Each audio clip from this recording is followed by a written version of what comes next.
Now, Wellness Wednesday on Fox 54 News, sponsored by Regenesis. Your kid ever had a cough that's just hard to get rid of? Cold and flu season is still upon us. And this Wellness Wednesday, our Jasamine Byrd hears from a Crestwood pediatrician who breaks down the various types of coughs and shares some remedies to combat it.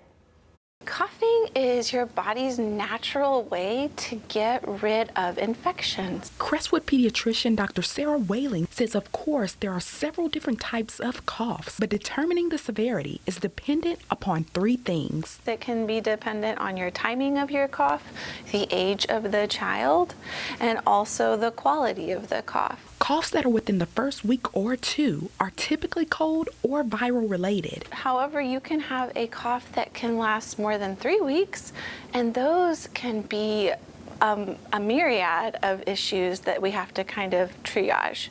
That can be an asthma problem for a child who may not know that they have asthma or who has asthma, and the cold virus could have set it off. Infectious disease specialist Dr. Ali Hassoun believes it's also important to stop the spread of germs and shares his #1 tip.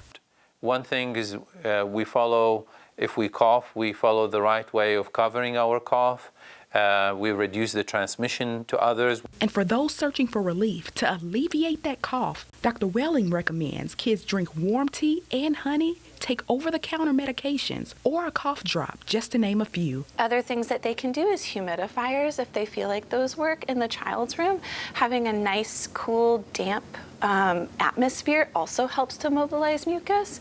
Another opportunity is to do a steam treatment, and so parents can actually, if they have a door to their bathroom, can turn on the shower or the bathtub and let that room steam up, not allowing the child to actually get in the water, but to sit in the room. In Huntsville, Jasamine Byrd, Fox 54 News.